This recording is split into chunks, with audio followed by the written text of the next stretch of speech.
Isn't that something? Isn't that cool? Huh. Haven't been able to drive live in a while, so this is awesome.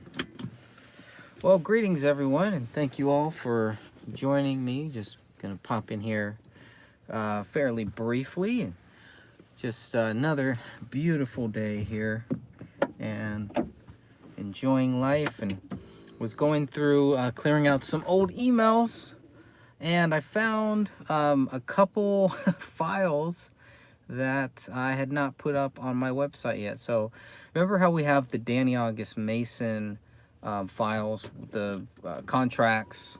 So what I found, and I asked Dan Hinton about this too. I guess he's had them up on his website for a while. I probably had planned to do it, put it on my website, and just haven't. But the Mitch Heil, the contracts that David wanted Mitch Heil to sign, I'm gonna add those to my website. Hey Rick, hello man, good to see you here. Just testing out this live stream while I drive, so I'll be safe, and I'm hands-free, so don't call the cops on me here. Just kidding. But yeah, so I was happy that I found those documents. Just gonna back up. So what I found, it looks like there's two of them, and they are for Mitch Heil. They are the copy of the contract that David wanted Mitch Heil to sign away his rights. And what I want to do is I want to get them up on my website, and I want to compare those to the ones that David wanted Danny August Mason to sign, because they should be exactly the same, right? It should be pretty much the exact same contract. Obviously just replacing Danny August Mason's name with Mitch Heil, so I'll be curious to see that. But yeah, I was shocked that I hadn't that I totally forgot about them. Totally forgot about those two documents. So I will be adding those to my website here very, very shortly, hopefully within the next day or two. And again, if you're looking for any documents related to this case, photos, go to my website, thegraystage.wordpress.com. Right now, just scroll to the bottom. You'll just see a bunch of stuff, a bunch of documents that you can download now. So feel free to download those.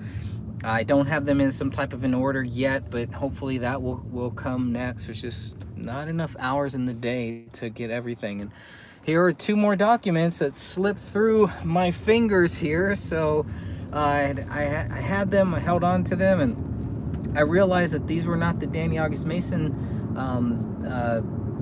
rights, the PDFs.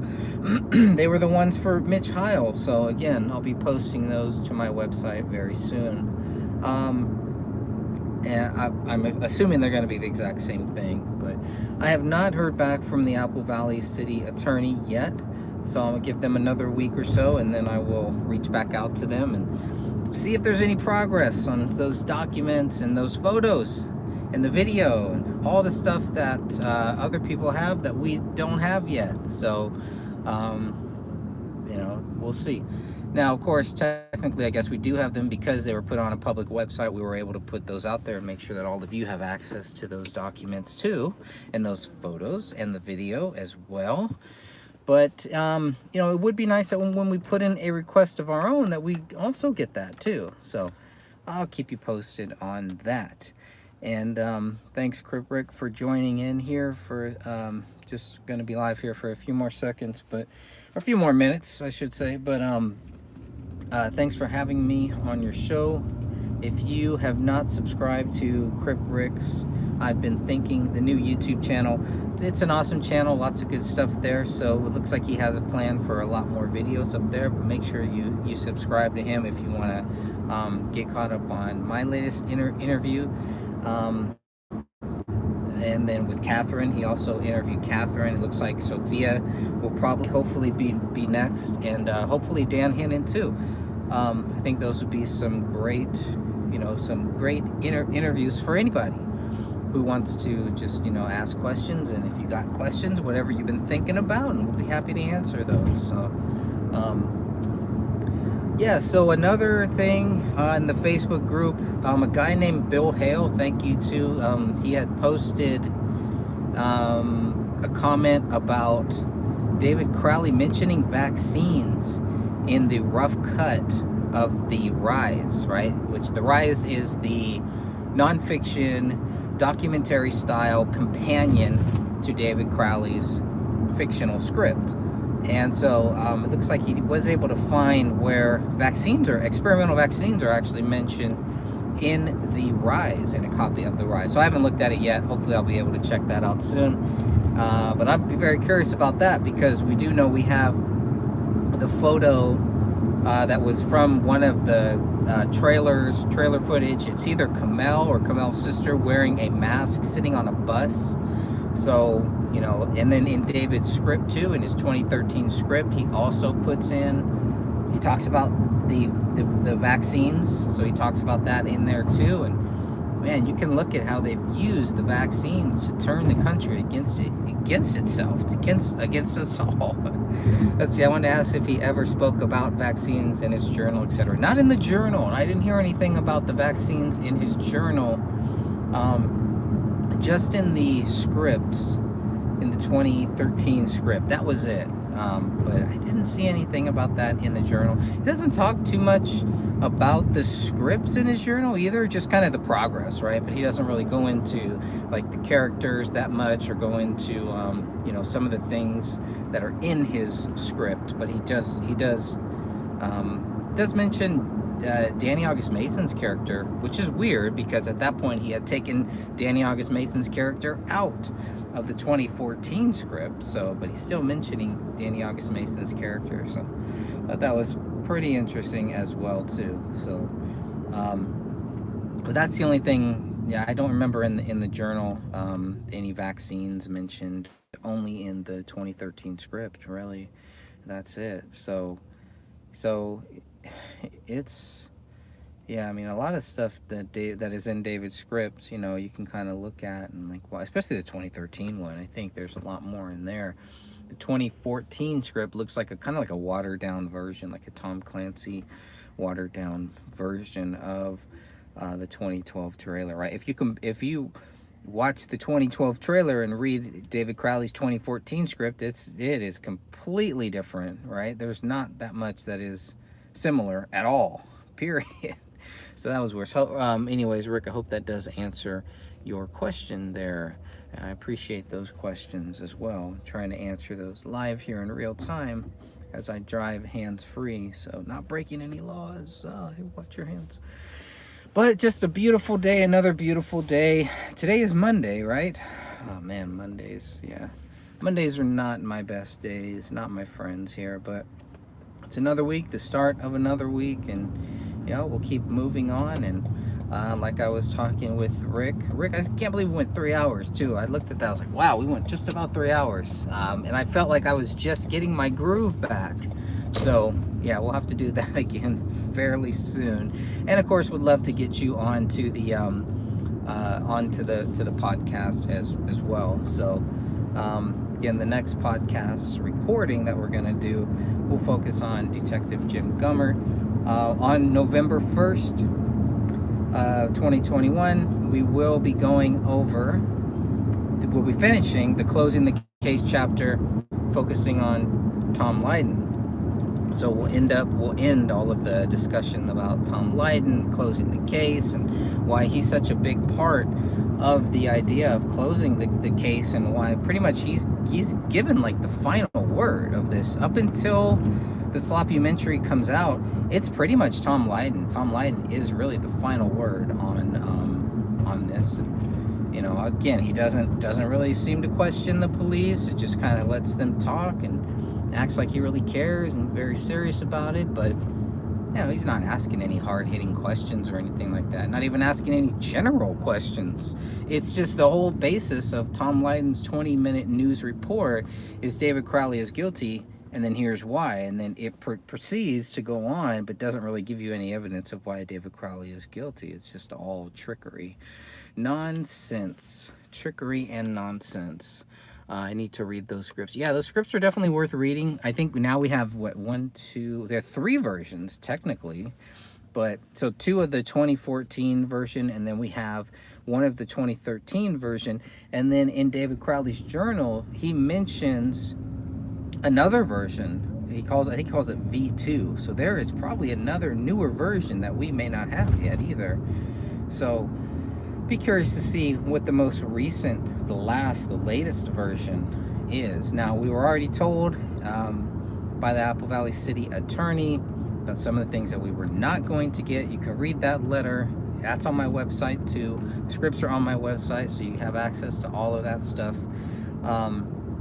So we know that what we're not going to get in, actual context, the content of what was on David Crowley's phone or what was on his computers, which is fine. I mean, I think what they gave us as far as the log of his internet history is pretty cool. I think that, that helped me with a lot of different things.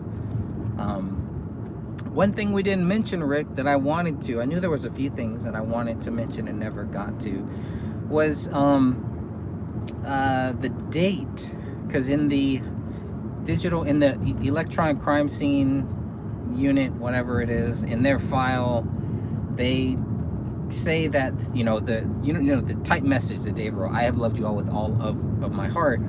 They say that was actually written, or that started on December 19th. So again, two things it points to. It points to that's the hardcore evidence right there that David actually wrote that. That may be the only evidence that David did actually write "I have loved you all with all of my heart" on the kitchen laptop. Of course, the other thing to consider is that it was written on December 19th. So way before anybody had died or anything, or David Crowley had quote unquote snapped, way before that.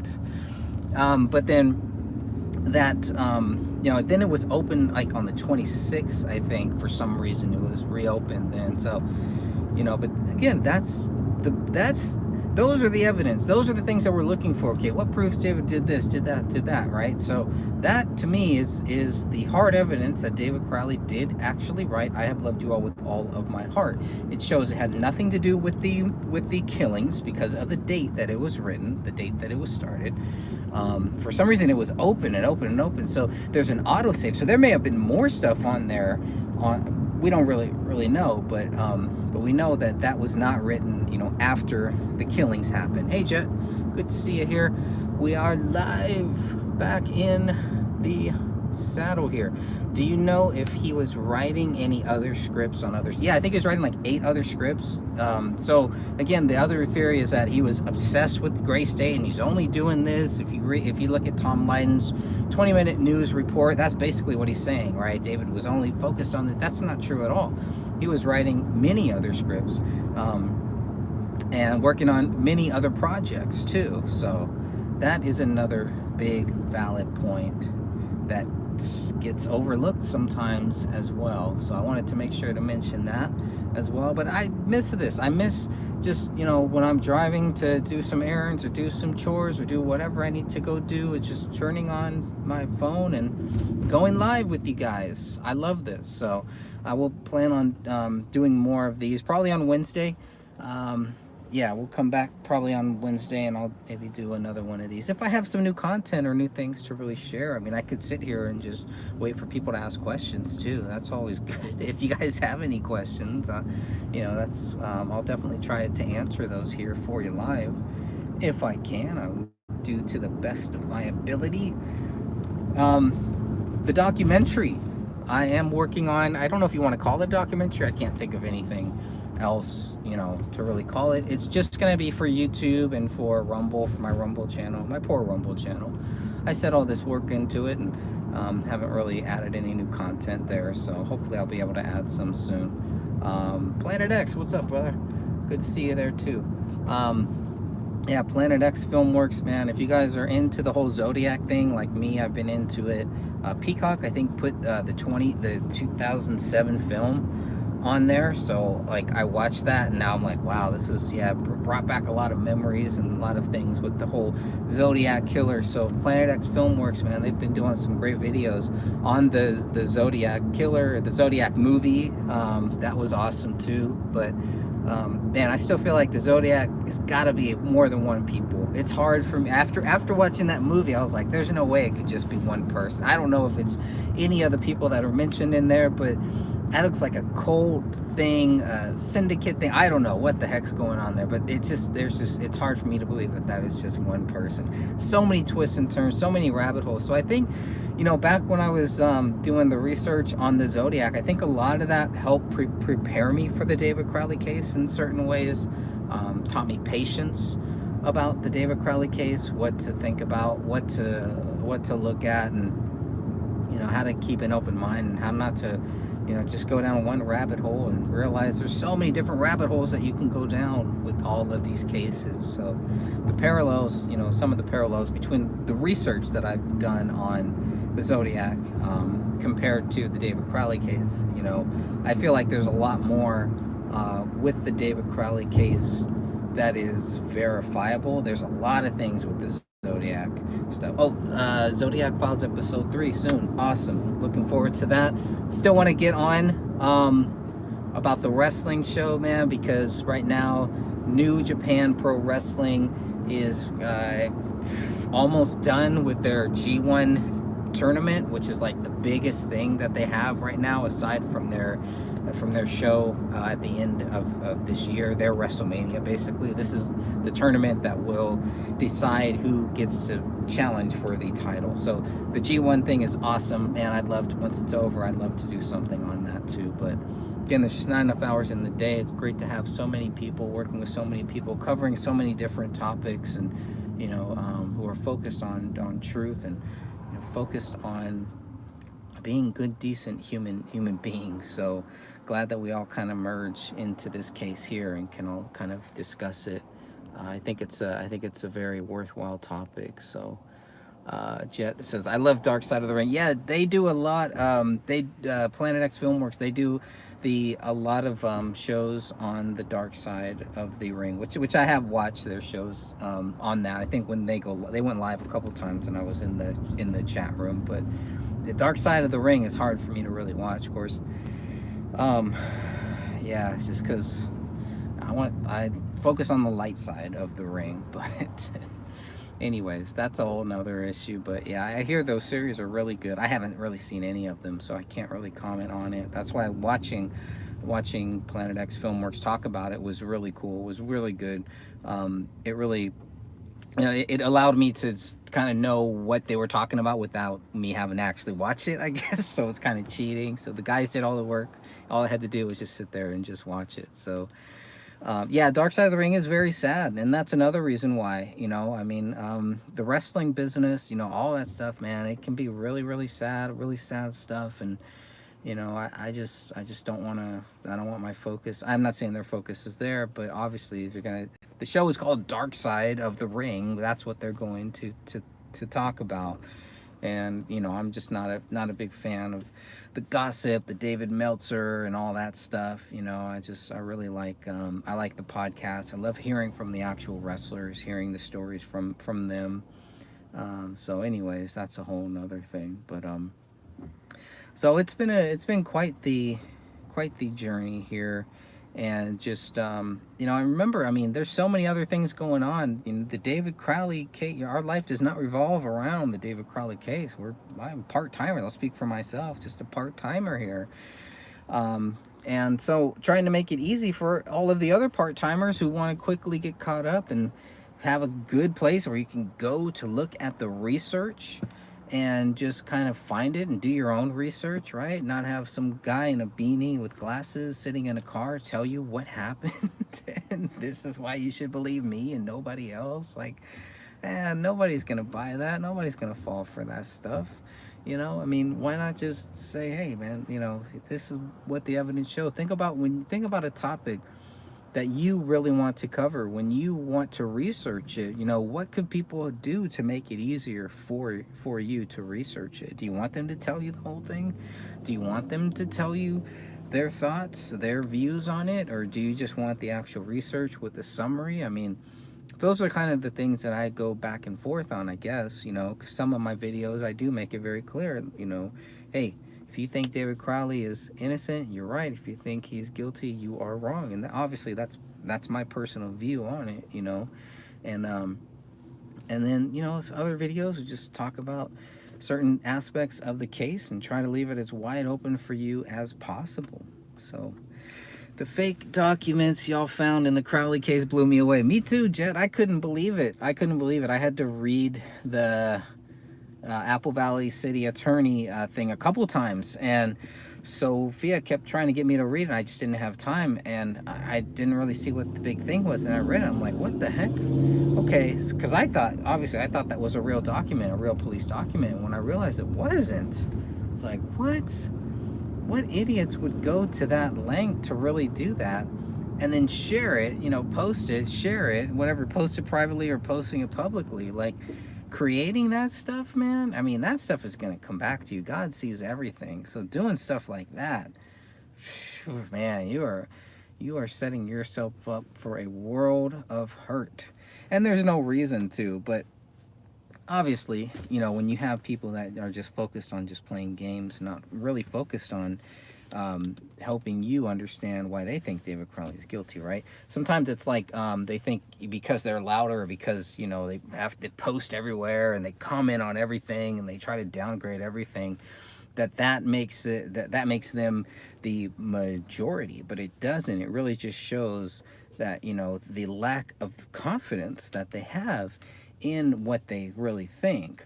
Because then they have to put you down, then they have to, do all these weird games, play all these weird games and stuff, instead of just saying, look, this is what proves David Crowley guilty. Anyone who is not focused on that is really not worth my time, And I also have to say, I gave people that time. I gave people that chance, the opportunity. The opportunity is not an everlasting opportunity. You have the opportunity to contact me, to share views, to share thoughts, in a respectful way. But if it reaches that point where it's not a respectful way, if it reaches that point where we just cannot agree to disagree, where you're being disrespectful, I'm just going to block you. I'm just going to turn it off. And so that's what I did with several people. And, hey, if I have to do it again, I definitely will. But I do try to engage people as much as possible. And still engage with many people who do think David Crowley is guilty. Nothing wrong with that, right? But it's the way, it's the actions, right? It's the way that it's done. Is it done with confidence, or is it just done by playing games and all this stuff? And I think that's what the fake document really showed, is wow, the lack of confidence to have to create documents instead of just saying, here are the real documents. You focus on the real documents. No, they can't focus on the real documents. You can't focus on the people involved in the case, right? They want to make it about you. And it's like, man, self-centered, egotistical people, just focus on the case. Let's just stick there. Let's just say, okay, this is what you think. This is what the facts show about David Crowley. That should be it. What's so hard about that? When did that become so difficult? It should be very, very logical. But whatever. To each their own, right? So, and yeah, that's a great thing, is we live in a free country where you're free to express yourself. But don't forget, other people are also free to turn the knob off and put you out of their life. You have that freedom as well. Jet says, was the fake document and FOIA requested paperwork? No. So the fake document, the only time I saw the fake document was posted on Tony Floyd's website. And then I think Sophia, she's the one who actually sent it over to the police kind of to verify it. And they're like, this is a fake document. They're absolutely fraudulent is some of the words that they use. An absolutely fraudulent document. And there it is. So that was the first thing that I heard about it. It's never been a part of any of the requests that we've requested, because it's a fake document. It doesn't exist as far as the police know. Somebody else created it. So that's why when we got our documents for this case, right, that's why it wasn't in there, because it didn't exist.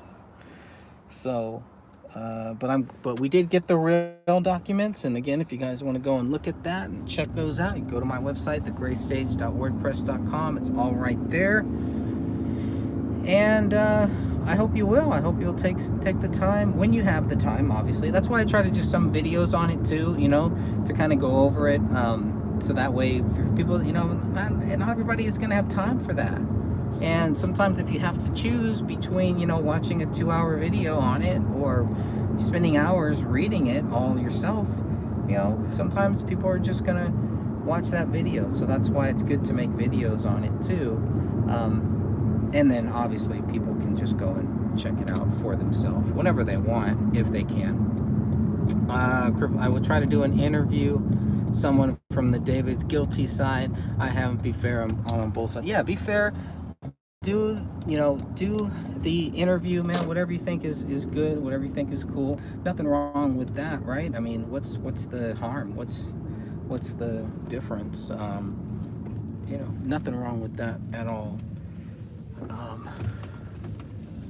There's, I mean, nothing to hide, right? So we'll see. Curious to see how that goes for you. It won't be one that I'll be watching, I can assure you that. But I've dealt with it already, so, you know, for years. But yeah, man, nothing wrong with that, man. Why not? You know, whatever you think is good, bro. Whatever you think is right. Whatever you think is fair. It's your channel. You have your vision for your channel. Just go with it, man. Don't let anybody stop you. So I subscribe to that, and I totally believe that. So I think that's awesome, man. You have a lot of patience. I could tell you that. All right, good peeps. Nice chatting with you all. God bless you all. This was fun. I'm glad that I'm able to do this again, and I will be back probably Wednesday to do another one like these. Make sure that you are subscribed. That way you can just jump right in here whenever I choose to go live, because you never know when it's going to happen. All right. All right, good people. God bless you all.